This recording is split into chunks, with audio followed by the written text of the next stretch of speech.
Hello and welcome to the Joshua Ark Legacy Foundation's podcast, Strengthening Lives with Love. This podcast is brought to you by the Joshua Ark Legacy Foundation and is dedicated to increasing suicide awareness and prevention through outreach, education, and improving mental health care accessibility. If you're interested in being a guest on our podcast, go to our website, joshuaarkfoundation.org/be our guest, so we can see how we can make that happen. Today's podcast, we have a guest, Dr. Lesley Goth. She's been in private practice since 2004. She began specializing in eating disorders and quickly became to see the importance of understanding and being able to treat trauma on a much deeper level. She's become Emdr therapy certified and loves working with trauma survivors, especially those that have served our country. She's passionate about helping people work through their trauma and finding complete healing. Lesley loves to write and spend time with her family traveling and having fun as much as humanly possible, and her secret pleasure is reality TV and binging Netflix. She lives in Colorado with her husband and 2 puppies. So Lesley, thanks so much for joining us. I'd like to welcome you to the stream. Hi. How are you today? I'm great. How are you? I am wonderful. I'm going to go ahead and also be bringing up, we've got Bill York, co-founder of the foundation, as well as someone that most of you guys know within Suicide Prevention Rocks. And good evening, guys. It's only 6 o'clock where you're at, right, Lesley? Yeah, it's early. The night is young. It's been dark here for like 3 hours. I know. Love that. Yeah. So today we're going to be talking about trauma, overcoming trauma, overcoming traumatic experiences. And then we're going to touch a little bit on EMDR therapy, because that's something that you also specialize in. Mm-hmm. So other than your introduction that I just gave, can you go ahead and tell us a little bit about what it is that you do, what inspired you to begin doing that? And sure. Yeah, no, thanks for having me. It's great to be here. We're talking about one of my favorite topics ever. Could be here for hours. What originally got me interested into this field was just my own personal struggle. I think that's a lot of the reasons why people get into a helping profession is because of things that they've been through. And so through my own personal struggle with eating disorders and things like that, I pursued, a psychology degree, got my master's, my doctorate, and just kind of set up shop and started to see clients and help them heal from eating disorders. But I was running into what was underneath a lot of the eating disorders. Most of the eating disorders was trauma, and it was a coping mechanism for their trauma most of the time. Not every time, but a good amount of time. So I had to get training. I had to get more skills. I had to get more tools in my toolbox to be able to really help the people that I was working with find their healing. So that's when I pursued EMDR and got what I believe is really phenomenal training, and ended up getting certified in it, because I think that the more training you have, obviously the better that you are. So that's kind of landed me where I am now in my private practice, where I specialize with trauma, and I've shifted my eating disorder specialty in more of just helping women find healthy weight loss. And so I become a coach to be able to do that with them, and I can still focus on my trauma peeps in my private practice. Love that. I'm still obsessed and jealous of your background back there. I started looking at where I could get that, and I think I found a solution. Listen, all you have to do is talk to my husband. He would love to help out. So or that. Yeah. So yeah, thanks so much for being with us. Sure.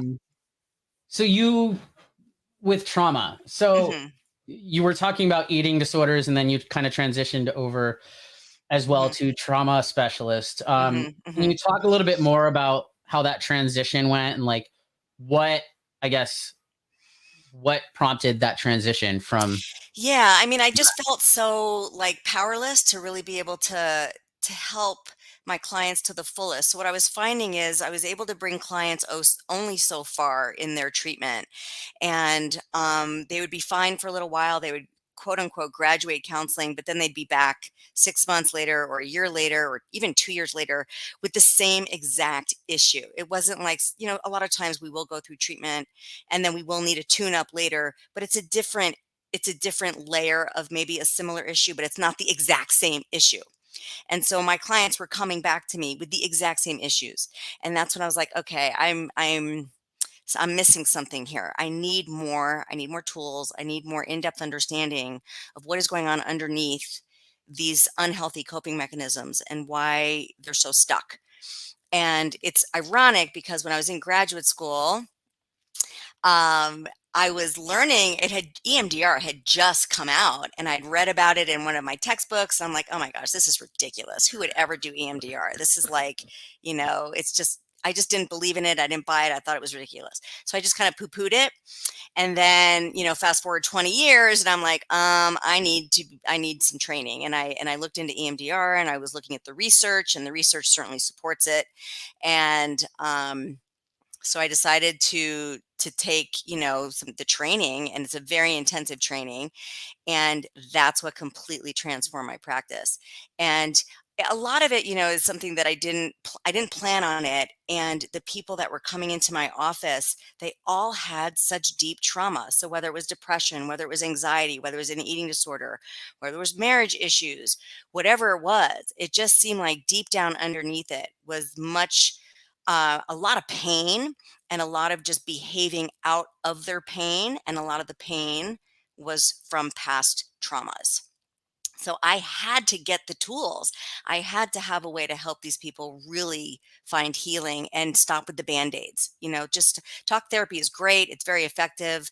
There's lots of interventions and things like that. There's cognitive behavioral. There's all these different types of things that you can do to help people feel better. But I'm looking for permanent healing. I'm looking for long-term permanent healing.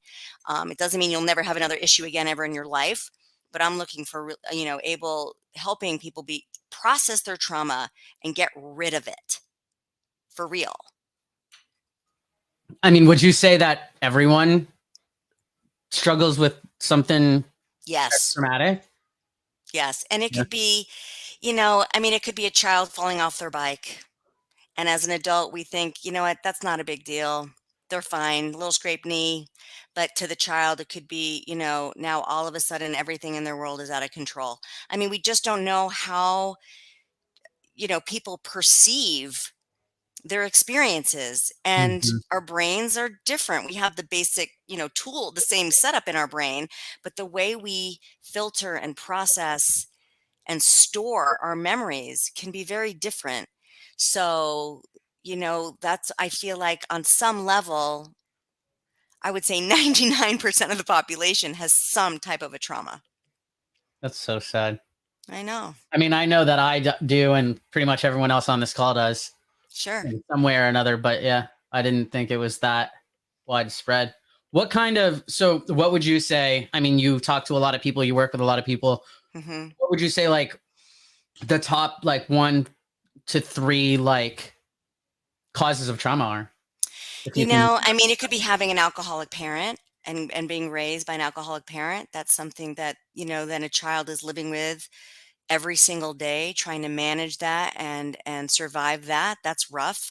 It could be molestation. It could be sex abuse. It could be domestic violence. Certainly combat, car accidents. I was in a 7.2 earthquake. I mean, that was pretty traumatic. Um, it could just be a lot of things. I think some of the most common ones right now is probably violence and just what's going on in the home. Have you seen an uptick? We talked about this on another podcast that we did too, but from Mhm. your professional side, is like, have you seen an uptick in the violence because of COVID and people are stuck at home? And It's child interesting abuse, like, because it's so interesting, right? When we were in lockdown, crime went down, violence went down, the shootings, and then as soon as things started opening up, all that stuff started going back up again. it's like they had it Um, all bottled up and they it needed was to let all it out. bottled up, right? Yeah. Um, you know, Consuming alcohol and drugs went up during the pandemic. Mhm. Um, there's so many layers of the pandemic that has affected people's mental health. I mean, we could talk about that, could be a whole separate topic, right? Yeah. Um, yeah, I've seen anxiety and depression go through the roof since COVID, Yeah. like such extremes. And certainly we're seeing a lot more domestic violence and violence in general. since the Got it. pandemic, for sure. Got it. What kind of, so Bill, you work in a school system. Yeah. I'm sure that you see that kind of effect too now that the students are coming back. Like, do you? Yeah. How are their mindsets? Coming back in, we were fortunate. We have a brand new school, 21st century school. Mhm. And so, the first month was people getting used to the new technology, having a clean and 21st century building, air conditioning, all those wonderful things that go with a new space.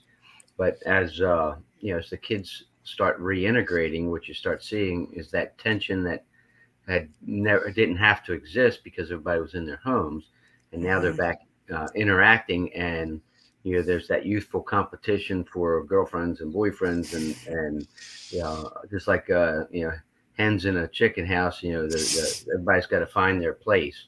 And so um, I think across the state of Maryland, unfortunately, we've seen an uptick in school violence through the kids. Last week there was a stabbing in Anne Arundel County at a school where 5 or 6 kids were taken to the hospital from that. And that's, Oh my gosh. from what I see, that's all that pent up, restless energy that was negated during the lockdown that we're seeing come out as they try to find their place again. And like anything, if you take animals and you have them in a set and they've got their pecking order, and then you separate them and put them back together, they reorganize. And that's what I think we're seeing in schools this year across the country, is this reorganizing of pecking order of kids. So more or less, it's everyone's going crazy. So I was planning on going to Six Flags a couple weeks ago, and then like as I was going through the process of thinking of doing so, there was an article that came out, and it was all over the news. There were literally kids were paying to get tickets to go to Six Flags, and then they were fighting each other at Six Flags. It was like Fight Club. It was ridiculous. Everyone's coming out of their shells now. So how do you, from coming out of like a pandemic, like we are, Leslie, like how is that affecting how you're treating people? Is it changing? Like you were talking about telehealth and stuff like that, but like, can you talk about telehealth with EMDR? Like, is it as effective? Like how does that function? I've personally found it to be just as effective. It's been great. I'm grateful that I can still do it via telehealth. So the way EMDR works is that it creates what's called bilateral stimulation in your brain. So in my office, someone would be holding like these little vibrating buzzers, I call them. And the buzzing back and forth kind of, stimulates both sides of the brain. And then you're able to access what's been kind of shut down in the amygdala, which is where we store all of our fear experiences. And that could mean our actual memories. It could mean our cellular memory, what our body remembers. It could be our sensory memories like smells, things like that. So that all gets locked down. So it's that bilateral stimulation that unlocks what's been kind of stuck in the amygdala, unable to get processed. And it opens that up, brings it to the front of the brain where we actually make sense of it. That's, definitely the Reader's Digest version of what happens. So online, instead of them holding my little buzzers that go back and forth, they can do what's called self-tapping. And they literally they can kind of do this tapping back and forth on their arms, which is called the butterfly tap, or they can tap their legs back and forth. There are things that you can buy online that do vibrate back and forth, but this is a very cheap option where they can just self-tap and create the same bilateral stimulation as they would as if they were in my office holding those buzzers. And so it's very effective. It's equally as effective. I have found no difference, at least in my work, from telehealth versus when they were in my office. So it's still been great. Great tool. And you were saying that you work with people with all sorts of trauma. All sorts of trauma, everything, the whole gamut. Now, when I did some of that therapy, one of the concerns was, as it came out, being able to deal with, those things that come out. So through telehealth, Is there increased risk there for you as a provider and for the patient? And how do you That do is it? a great question, right? Because you're dealing with trauma, you're dealing with some really painful, dark things at times. And so, to be honest, sometimes you never know what's going to come up. I mean, I can't read people's minds or know what's in there. So oftentimes you don't know. Now I've done this long enough to know where I pretty much know what's going to happen, but it's impossible to totally know what someone's experience has been in their own trauma. So that's why I pride myself on creating safety. Safety, safety, safety, safety, safety. That's something that was drilled into me and that I drill into my clients as well, that we're not even going to start to process any trauma until all the safety measures have been met. And there's tools that I give to be able to create that. So I had one client with such severe PTSD. She had actually what's called complex PTSD. And we spent a year creating safety before we even got into the actual processing. Before you started the EMDR piece of it? Yes, yes. So Wow. creating safety is still a part of the EMDR. There's 8 stages of EMDR, and it's the first stage. Got So it. we spent a year in the first stage Wow. of EMDR, even though we weren't actually processing the trauma, which is stage 4. So, right? So that's how seriously I take it. When you initially talked about setting up safety, I was thinking, I mean, Billy can probably relate on this. In the military, we have our safety briefing and it's like 5 minutes of instructions, the door's over there to exit. Yeah. Got it. What kind of things are a part of that? Because that's yeah. So we create what's called like a safe place in their mind. So in their mind, they can always kind of create their own kind of peace and safety and calm, and so we call installing your safe place, so that in your mind, you can go there at any time, anywhere you need to go. So if things start getting escalated and someone is starting to feel like they're becoming what's called dysregulated, they're losing that kind of emotional control and awareness of what's going on, we can just kind of pause, go to your safe place, relax, adjust things, bring you kind of back into what's called that window of tolerance of how much you can really tolerate emotionally before breaking down or shutting down. So we can go to your safe place. Another tool would be called the container. So when things get really disruptive and you just don't have time or it's not the right place to deal with what's bothering you, you literally lock it in a container in your mind's eye. And these are all just kind of mindfulness exercises. So at the end of a session, if we're not done processing what we're processing, we close, like whatever we bring up for the client, I want the client to know we're going to put away nice and neat at the end of the session. So that way time's up, bye, see ya, hope you have a good week. And they've brought up all the emotions and all the stuff, and I'm sending them out the door. That doesn't create safety. So whatever we bring up, they know at the end of the session, we're going to put it back away. And so we lock up whatever's not finished getting processed. We put in the container, we end with the safe place, and out they go. You mentioned 8 stages. Stages. Can you just oh my briefly? gosh, I need to get my book. I don't know them all by heart. The first one is, probably getting a history. It's a history taking, right? Stage 2 is probably this, some of the tools. I don't have them all by heart. I could grab my book, but yeah, so there's 8. So I think it's really, you don't even start processing till stage 3 or 4, phase 3 or 4, and stuff like that. So, there's a lot of ways to go about it correctly so that we're not re-traumatizing clients, right? So that's super important. I'm probably going to get thrashed for not knowing all 8 phases by heart. So sorry about that. Yeah, I put you on the spot too. Phase 1. I'll get back to you. No. Yeah. No, wait, so if someone isn't trained properly to do this, what does it have the potential to do to in this process? It has a lot of, about? I mean, I've heard horror stories, where again, if there isn't safety in place, if there isn't trust between the client and the therapist, it's re-traumatizing, right? Because what's trauma? It's a stripping away of your sense of control and safety. That's what trauma is. And so if you're in a situation with someone that you're supposed to be able to trust, who's supposed to be able to help you, and all they're doing is taking away your control and safety, it's just re-traumatizing, and that's counterintuitive to trauma therapy.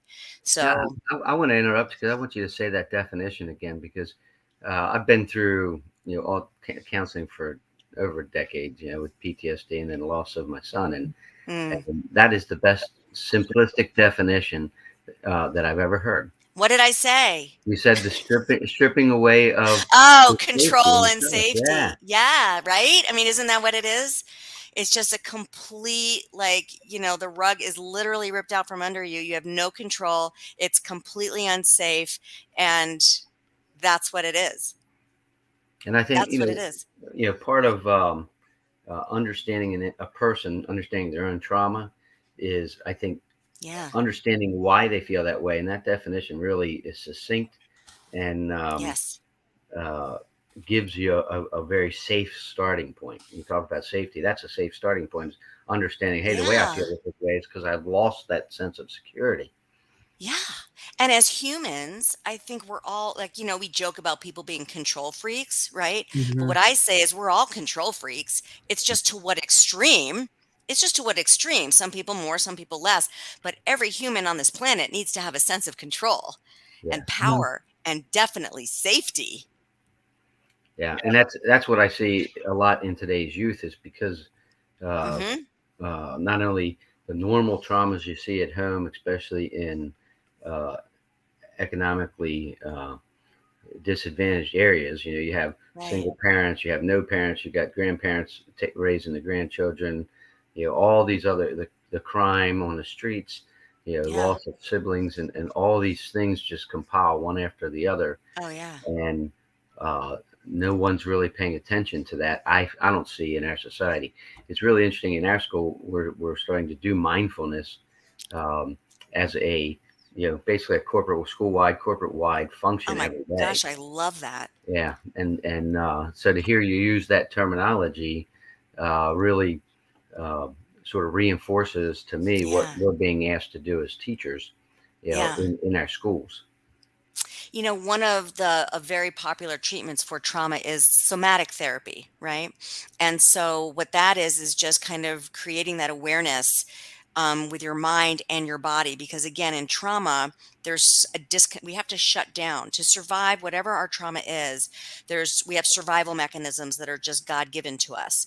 And so whether that's fight, whether it's flee, whether it's freeze, whatever it is.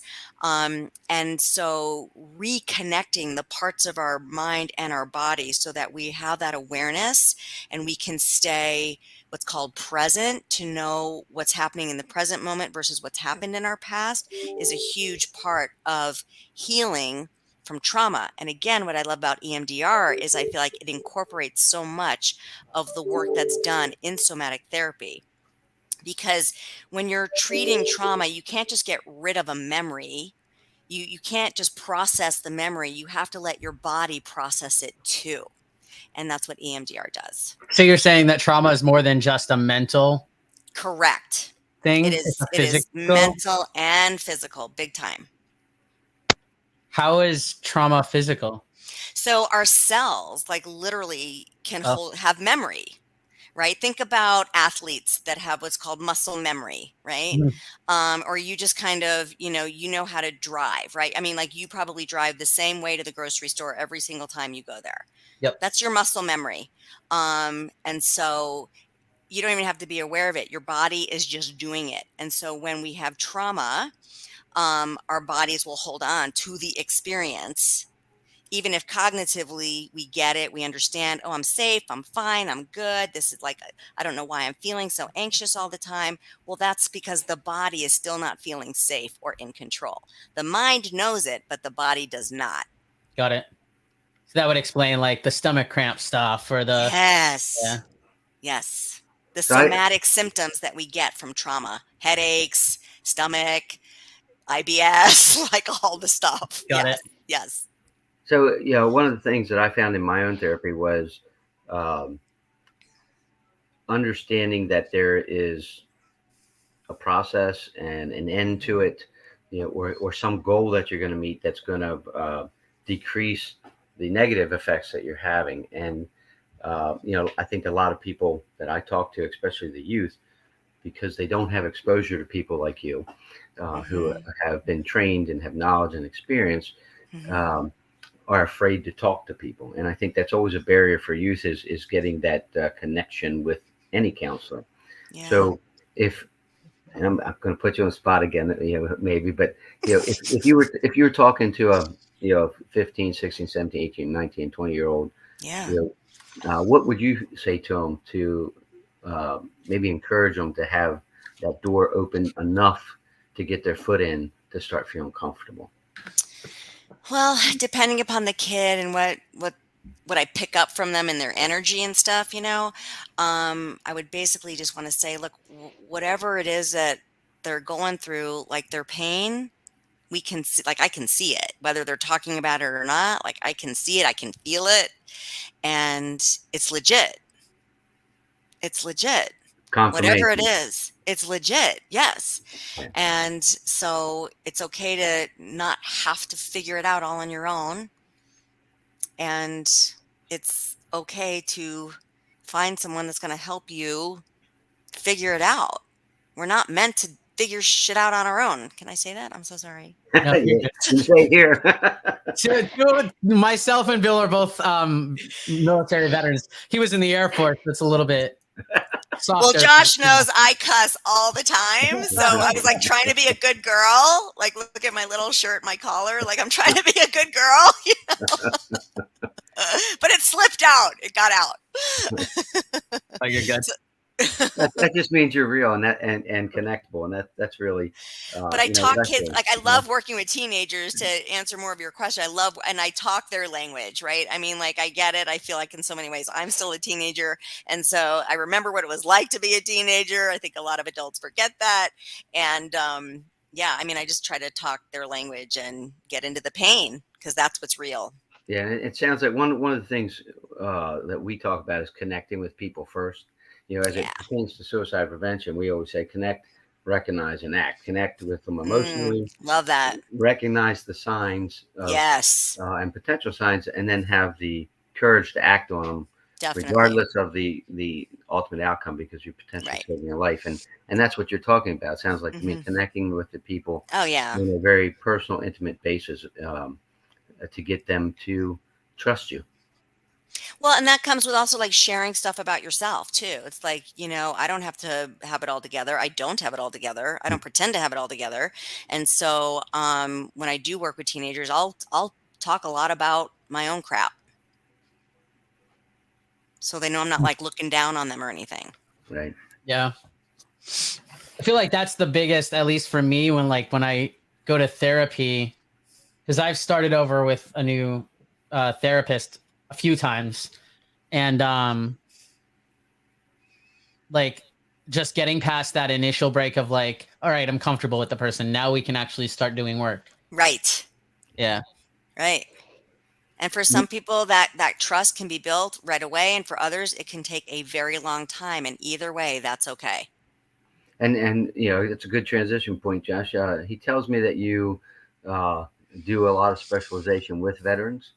Yes. And I'm curious as to what your connection with that group of patients. None. I have none, except I'm grateful that I get to live in this country and that I am free, and that does not go unnoticed. I don't know what it is. I just feel like I have such a heart for people that serve and have served, and their families that also are sacrificing right along with our service people. So I don't know what it is. My God has given me such a heart for this population. I don't know. I mean, it's just like, I mean, I'm in awe. I have so much respect. And I'm totally grateful. Well, I'm thankful that you don't forget our families.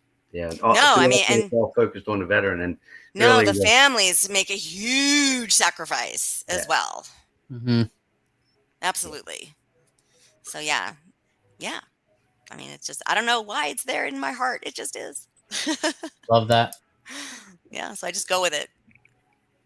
So we have a question that someone's asking, but I'll give it a second. So what are some tools and resources, other than, EMDR, what are some tools and resources for people who do suffer with trauma?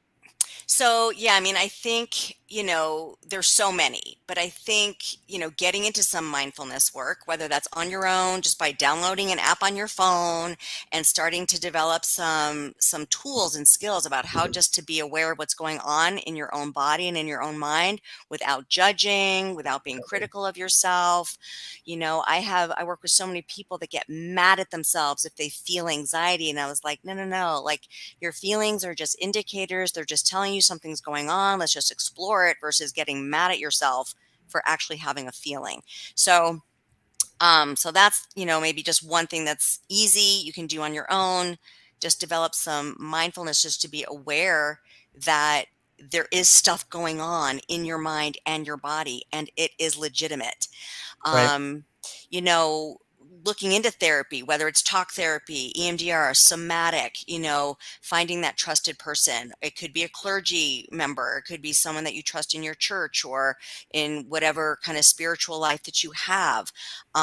Just really finding people that you can talk to and not be alone is huge, right? Because trauma already creates a sense of isolation. You already feel crazy enough as it is, and you're not. No one is, but that's how you feel. And so not being alone and realizing that you're not crazy and that what you're feeling is real and important.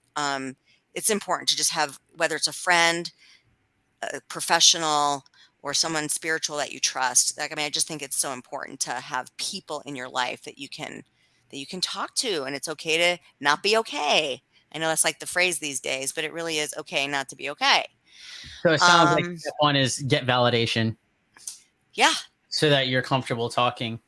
Yeah. And so, you bring up the like an online app. You probably can't see it here, but I forget where I was, but I just got a new app from the VA. It's called the Mindfulness Coach, and it love it. It literally has different things you can just click on based on the amount of time you have. For those veterans out there, it's free. And since I have it on my phone now, I want, and you mentioned it, I want to mention it in case there's veterans listening. But we do have a really good question out here. I don't know if you can see it, but it says, can trauma or talking through trauma cause the onset of tics? And can EMDR be an effective treatment? Yes. So what I've experienced with tics, there's different levels. There's different, levels of how serious the tics can be. I did have a client who had very serious sexual abuse in her history. She had tics, and they weren't huge. They were really subtle. She would just kind of sit there and just kind of like, just do these kind of little twitch things. But it really bothered her because it was out of her control. Mm-hmm. So what have I taught you? So, right. So when we were able to process the trauma, the tics went away, and we did process it with EMDR therapy. Nice. Yeah. And thanks for answering that question. I thought that was a good one. It's a great question. Great. Tics are often associated with anxiety, and it's the body's expression of that anxiety. So again, this is to answer your question before, Josh, how does the body, do this, right? That would be a way, right? Tics is a way that the body could be expressing the pain instead of it coming out in different other ways, whether it could be OCD, it could be a tic, it could be other things. So those are often just expressions. The body is expressing the pain. Yeah, I actually had tremors for there you go. a decade and a half. Yeah. There you go. So uncontrollable, it used to drive me nuts. But that was literally your body trying to release. Animals will do that. Animals will tremor when they're in trauma. When the trauma passes, they shake, and then they're fine. The problem is that the animal then won't remember the experience. We do. Mm-hmm. But shaking, that's part of somatic treatment. In somatic therapy, they talk about that. They say if you have to cry it out. If you need to shake, like let's say, if I get pulled over by a police officer for like driving too fast, I'm like shaking, right? I'm like, oh my God, I'm in so much trouble. And I just shake and I let my body shake, because that is the releasing of that energy. And if we don't let that energy out, it gets stored in the body, and it's going to come out in a variety of ways. So that's another tool. So somatic therapy, that's great. Letting your body shake, letting your body cry, letting yourself, if you're angry and you're frustrated and you just have this like pent up energy, punch pillows, go and scream into your pillow or scream outside. Or I've had clients like take a tin garbage can and take a baseball bat to a tin garbage can and just beat the crap out of it. Like releasing that energy is so important. Education is another thing that's important if you're someone that struggles with trauma and don't really understand it. Educate yourself with trauma or what it is and how it affects your mind and your body. And a great resource for that would be emdria.org. And that's the, kind of like the governing body of EMDR, but they have a ton of research and education tools on their site. Awesome. Yeah, and one of the things that I learned going through with the different folks that we've talked to is, that crying is a way for your brain to release excess chemicals and rebalance the brain. Sure. And too much in our society, a lot of, especially historically with the Men the and male side military of it. and military. Right. You're told you can't the cry. can worms that I want to talk about. Men and military. Men and military and the stigma of being Right. tough and, you can't have trauma. Right. I always It's like horrible. to repeat that when I can, because a lot of people don't. I never realized it. And my family, I grew up. We were a family who hug and cry and kiss. So, Nice. It's but rare. I never really understood the biology behind it. So, to me, it's an interesting factoid that kind of makes people. I've been holding that back all that time. Yeah, they're definitely huggers, Leslie. The first time that I ever actually met them was an accidental kind of event, so to speak. Josh had only to you guys. We were supposed to go over to dinner, and so what Josh told me before was, "Hey, we're gonna go have dinner with my dad," and I was like, "Okay." So I'm thinking like, "Cool, we're having dinner with just his dad." And as we're pulling up, he's like, "Oh, so my two sisters are there and my brother's there." And Dawn's and like all these people, I'm like freaking out. And he's like, "Don't worry about it. It's fine. Oh, my dad's a retired lieutenant colonel." And then we're walking in. And I'm walking in and like I have a bottle of wine or flowers. I don't remember what I brought. And we walk in and like I hand him that. I'm like, "Nice to meet you, sir." And like instantly like pulls me Bear in. hug. Yeah. I'm like, all right, we're good. That's awesome. That's their whole family for sure. That's so great. Yeah. They always say, Very as soon as you rare. walk in their door, you don't walk out a stranger or something like that. Yeah, we always tell people, if we let you through our threshold, you're a friend for life. So. Oh, I love that.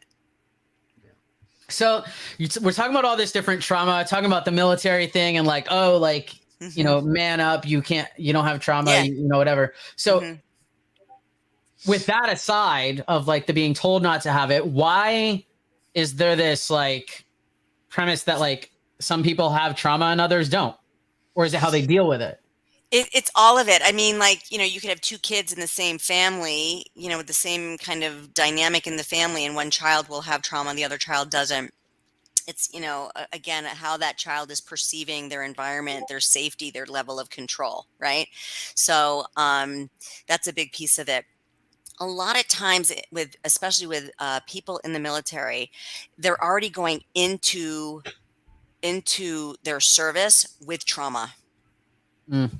And a lot of them will lie about it on their applications because they don't want to be denied the ability to be able to serve. And they're afraid that if they come in with that stigma, that they will be denied. If they talk about depression or anxiety, they're going to be, right? Yeah. So they often won't be as completely honest as they could be. And so they're going into battle, a lot of them, with a lot of trauma already.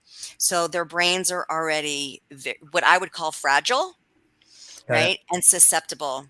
And so then, something horrible happens while in combat, and now they are really, not functioning well, not able to really manage all of it. Now, it doesn't mean you have to have a lot of trauma for that kind of reaction to happen, but I'm just saying that's kind of typical of what happens. I think I've met too many to even speak of, people, and myself included, who joined the military at a young age because they don't see a future, and they've kind of given up. And in my case, I figured that, I'd better to serve my country and die in honorably than Right. to live a life that's wasted. And so Right. when you go in with that mindset, the rebuilding part of basic training fortifies that, hey, I'm strong alone perspective, and I can do it. Yeah. But then, when you get older and you start running into those type of trauma events, it breaks the box. It breaks a lot of the box, and now you're dealing with current and past trauma. And the past. Exactly. Yeah. Now you're dealing with the current and the past. Very well said. Right. So, you could have two guys in the same trench, and one of them is going to be destroyed by their trauma, and one of them is like, yeah, that was horrible, but I'm okay. Right. Regardless of that, again, the fact that you are experiencing trauma, that's legitimate enough. Why you did and why someone else didn't, that doesn't even matter. It's irrelevant. The point is that you are experiencing it. That's what matters, and you can get the help. Right. You can get the treatment for it. And everybody has a different threshold, just like you have a different threshold of pain. And Exactly. I'll never forget my first time as a special agent going into an autopsy room as the underling, because I was new to the office. And the gentleman that was taking me in, we didn't know what the situation was till we got to the door, and we found out it was a child, and he had a child of the same sex and same age. And so he was like, "It's yours. I can't do this." And he walked away. And this was my first autopsy in that job, and I had to go into that. So for him, it caused him to have a trigger and avoid the additional trauma. And for me, it put me into the trauma. Into it. Yeah. Talk about being thrown into the deep end. Yeah. Yeah. Yeah, for So, sure. I think that explains a lot of the, when you hit that trigger point, and it didn't affect me until I had kids. Years later, when I had kids getting to be about that age, it started to come back. And that's very normal. Like with sexual abuse survivors, let's say someone was molested at 7 years old.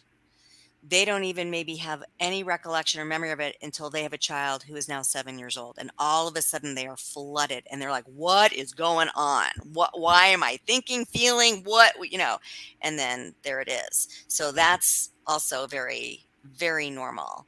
Trauma is a funky thing. Let me tell you. It's it's not textbook for anybody. It's just not.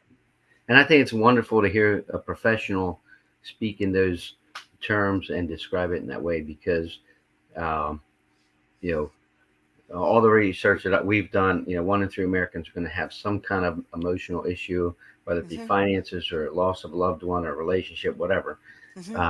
But when that trigger hits, it's all the other triggers that start falling like dominoes. That, as you described, all of a sudden you're completely out of control. And it's what I found for me, it was picking and through my EMDR therapy was finding the first one that came up, working through it, and then start knocking those dominoes down and getting rid of them. Excellent. You got to the root, and then you worked through all of them, which is great. Right. That's another important piece. I've had clients call me and say, do you do EMDR? I want to do EMDR. And I'm like, well, yeah, I do it. But, they expect to just come into my office that first day and start doing it.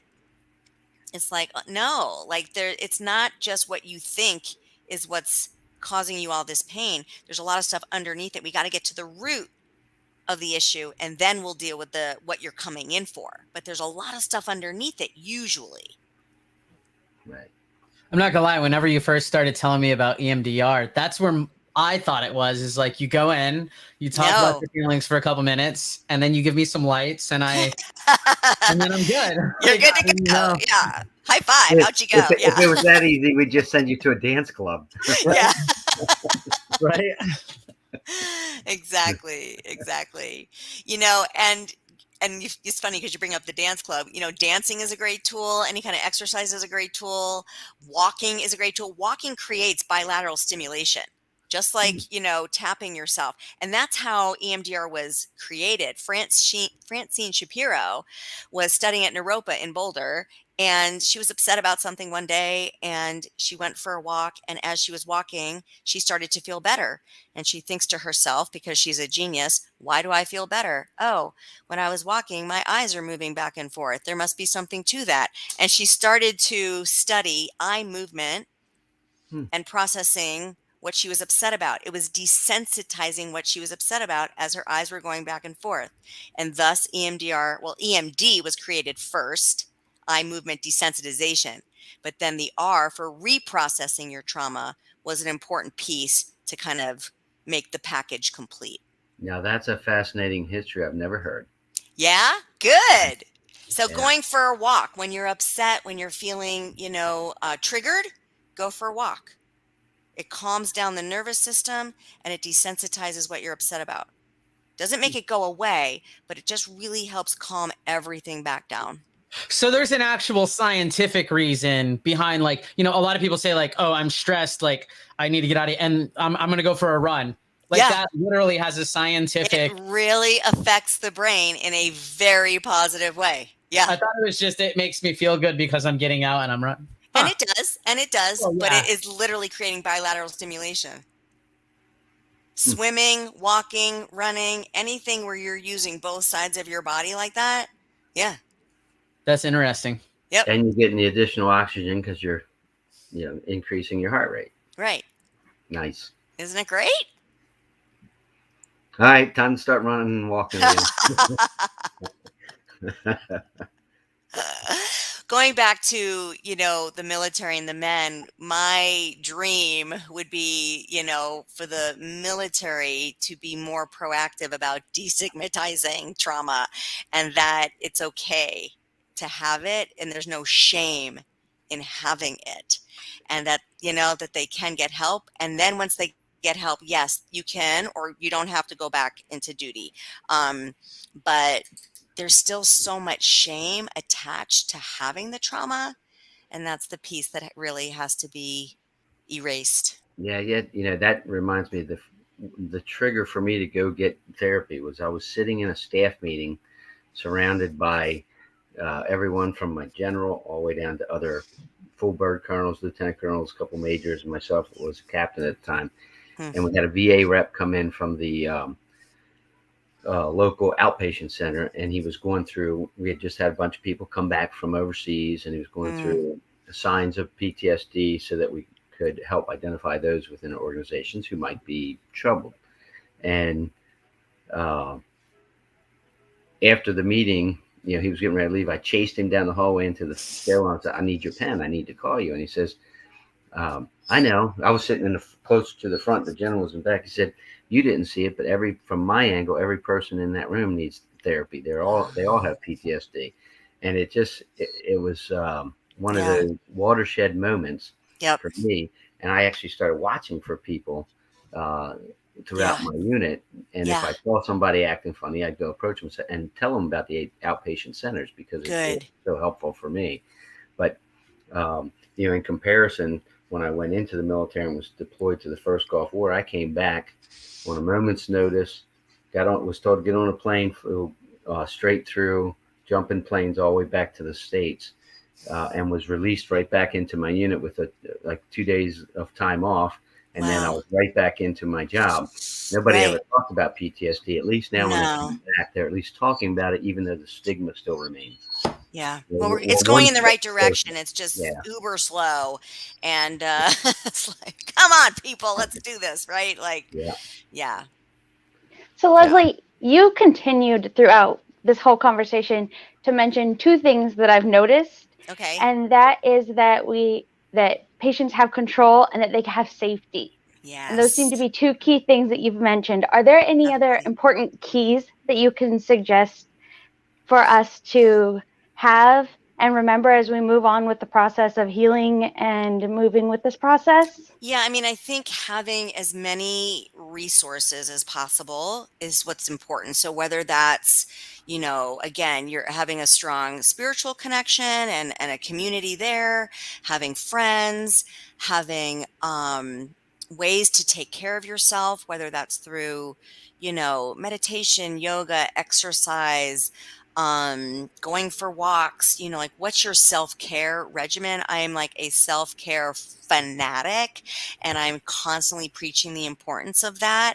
And that's usually like what goes first is like people relinquish their self-care to either, they're just numbing out or they're just so busy taking care of everybody else, that they're not taking care of themselves. So having resources, having support, having your self-care in place, those are the things that, keep you stable while you're working through really hard, painful things, and keep you safe. Yes. Gotcha. Great. That was a great question. We've gone over a lot, and I'm so intrigued. I can't wait to hear back from the VA about my EMDR. Yeah, let me know. Even though it might I'll take check a him out. year. I'll check him out, Josh. Honestly, I'll probably send you the name and be like, "Hey, does this dude sound legit? You have access to some database to make sure they're actually certified." Yeah, I will check him out. Yeah, for sure. Yeah, I can't wait. I can't wait. Gotta make sure you're in good hands, man. So yeah. So generally in the mental health practitioners arena, about what percentage of folks are now doing EMDR, or how do you find those folks? That's a great question. I don't know the percentage. I know that, more and more practitioners are getting trained all the time. Good. There, you can go on the emdria.org site, and they have their own referral, what's it called? Like a referral source on there. Psychologytoday.com. Excellent resource for people. If you're looking for on that site, you can look for what insurance they take. You can see if they're EMDR trained and certified. You can see what area they're in, how much it costs, all the things. So you can really look at people's profiles and get a good feeling for people, see if they offer free consultations, all that good stuff. So yes, psychologytoday.com and emdria.org. Those are two great resources to see who is EMDR trained. And again, I prefer certified. I would want to recommend someone that has been certified, because then they've really had great training. They didn't just go to one-day workshop and now say that they do EMDR. And is there a minimum age that they recommend starting with, or do they go to be trained in EMDR or to receive it? To receive it. No, you can. Children very young can do this. No, I mean, it's okay. Yeah. No, it's actually super quick and effective with children because they don't have all the baggage that we have. So they process their trauma super fast. They can literally get done in one session. Yeah. Wow. Okay. And I asked that. I actually, my youngest son is adopted, and he's been diagnosed with infant PTSD because of his first 18 months. So, it manifests in ADHD and sure. all types of other behavior. And yeah. It's hard enough to find a child counselor for anybody 5 to 10 years old, much less anything else. So on psychologytoday.com, you can see if they specialize with children and do EMDR. All right. And with kids, you can put those little buzzers I was telling you about. You put them in their shoes and have them color while the buzzers are in their shoes, and have them just talk about whatever they want to talk about. I mean, there's so much great stuff you can do with kids in EMDR. It's really, really great. Yeah, I would definitely recommend that site. Awesome. Thank you. I have a question on, so like you were telling them to do that, like without getting into like the, because obviously you want to be trained to do it, without getting into like the deep dark stuff. Mm-hmm. Does that help? Like, for example, if he were to do that thing, put those into George's shoes and have him do that and just talk, would that also help? Yep. Without like going into like the deep, like, Right. But again, if he's feeling safe, then he could go into some deeper stuff, because it'll be like the way, if it's again a good therapist, the therapist will be able to guide him through to the deeper stuff as it is safe to do so. And he'll be able to process it pretty smoothly in that kind of a safe environment with a safe connection. Am I able to ask you about, because you were telling me before about someone that, I don't remember if it was you had worked with or you'd heard someone that worked with about the Tics thing, and like how how that transformation went. Can you talk a little bit about that? Yeah, well, I mean, again, that was like a sign of her feeling out of control. That was her anxiety. That's her anxiety. How her anxiety got expressed was through her tics. And so, as she did have a lot of sexual abuse in her history. And so, as we, I didn't focus on the tick. I wasn't like, stop ticking, because that's impossible. So, I didn't even focus on that. We knew that was just a byproduct and a symptom of, well, that was my theory anyway, of symptom of what was going on in her trauma and the anxiety. So as we just kind of focused on her trauma, help her work through, like you said, Bill, all the different, we went to the root and then we worked all the way up to the present day. And when we were all done, no more tick. So I'm so sorry. She also was not able to get pregnant before. She was told she would never be able to get pregnant. After our work together, she got married and now is like, I don't know, 4th or 5th pregnancy. I can't even keep up with her. I mean, she's like, I'm pregnant again. So bouncing back to that physical factor. So exactly trauma affects the physical as well. Yes. And can limit. Got it. Yes. That's what I was going to ask, is it worked with the tics and obviously now the pregnancy. Yeah. Growing up, I had epilepsy and then I also have trauma. And I was told that I had PNES seizures. And that was due to my trauma. Non-epileptic seizures. So I would seize due to my trauma. Yes. And they weren't setting off the seizures in my head. I would have full-on convulsive seizures. Huh. But they weren't epileptic. They weren't I would epileptic. have both. Those ones were non-epileptic. And they're like, there's something in your trauma that is causing you to have seizures. Yes. And I went through therapy after therapy. And I think that it came back to those key things you're talking about, as I never really had the control and the safety. Yeah. And so do you think that that's something that EMDR would have helped in the long run? Yes. Kind of, it sounds like that's exactly something that people struggle with a lot. Yes. I mean, literally think about, again, the body just trying to release that energy of whatever has happened to you. And it's coming out in such an extreme way, right? So that tells me, the trauma's, it's there, it's real, that's legit, that's intense. Your body is literally just trying to release all that energy that it never had the opportunity to do. And I'm 4 brain surgeries later. Wow, honey. I just gotta say, and from where we started, I'm so proud of you. Just being able to share that. That's amazing. That's really beautiful to me. Thank you. That's fantastic. Yeah, thank you for sharing that. That is amazing. No, I can definitely say that, that tics and things and what you're talking about, it's definitely something that I wish that someone like you had spoken about when I was much, much younger. Yeah. So that, had given the opportunity to go and say, hey, I'm just not safe with the people I'm talking to. They didn't give me that safety, that mind's eye that you're talking about. Right. They just kind of put me through my trauma over and over again. Oh, honey, I'm so sorry. So I'm really glad that people that like you speak out and say you need to feel safe and not walk away from this and say, hey, your 30 minutes is up. Out the door. Good luck with what we just talked about. Yeah, good luck. Hope you make it to next week. Yeah, I know. I mean, that's the tragedy of just either they didn't know better or they weren't properly trained. And then, you end up just being the one wounded from that. And I'm so sorry you had to go through that. So I'm definitely glad that our listeners and people who are reviewing are able to hear you say that this is important, that you have safety, that you feel in control with the person that you're working with, because it's people like you and people who are properly trained who are going to be able to help make those differences. And if you otherwise, don't they're feel just safe, re-traumatized. Right. If you don't feel safe and in control, then find someone that you do. It's okay to say this isn't working for me. Amen.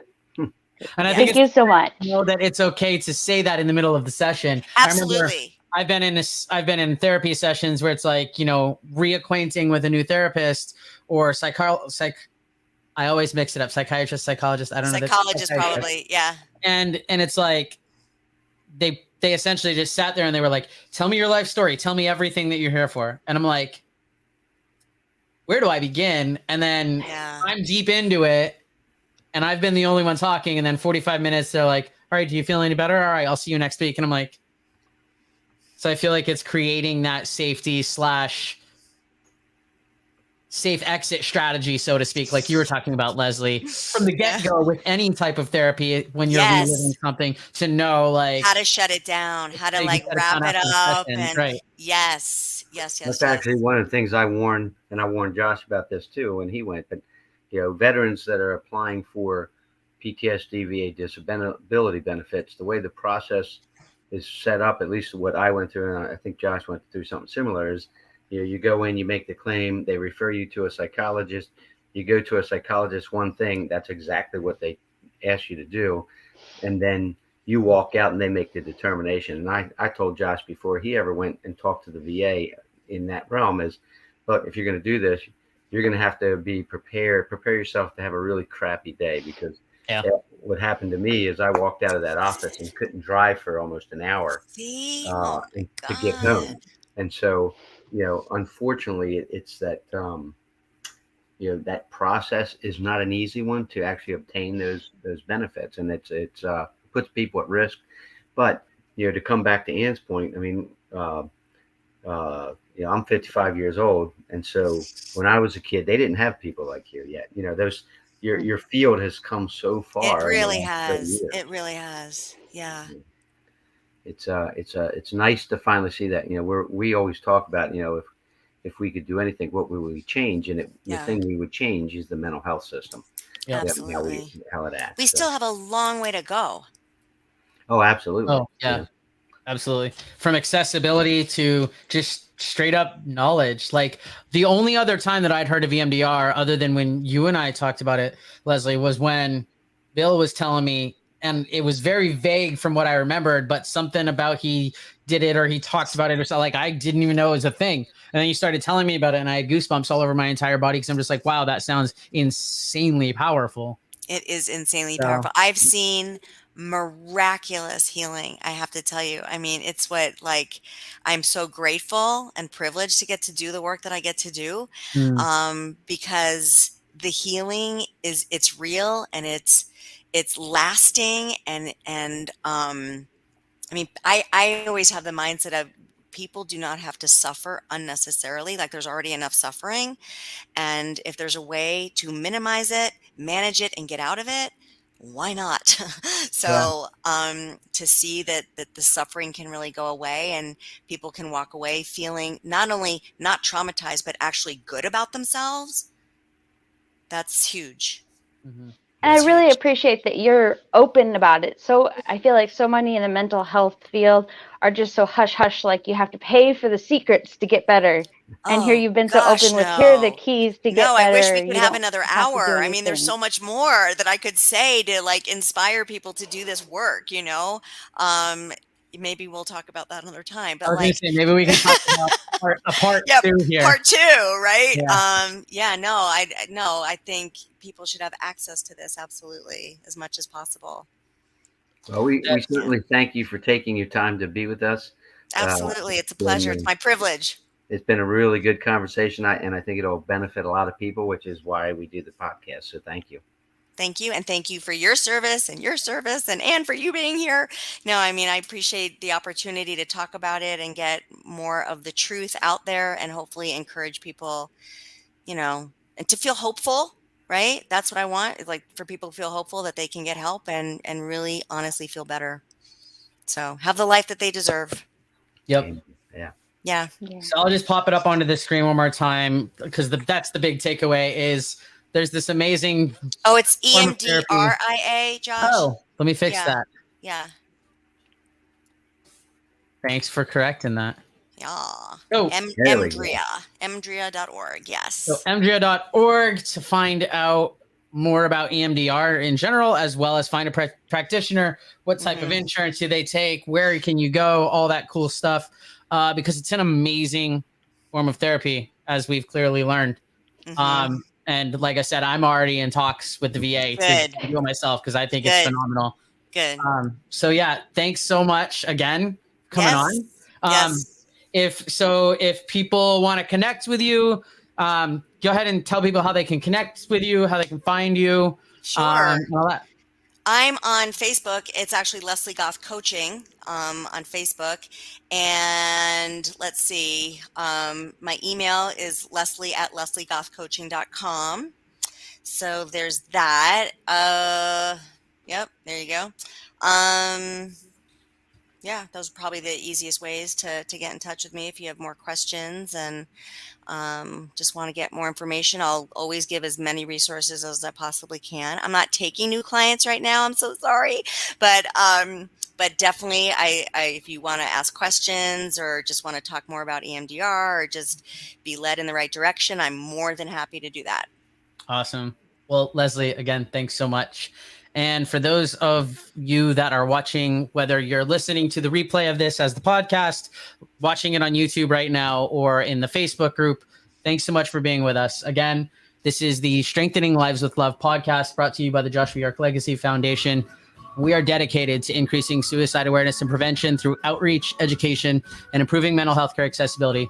Until next time, thanks so much for being here. Have a great day. Thanks. Bye.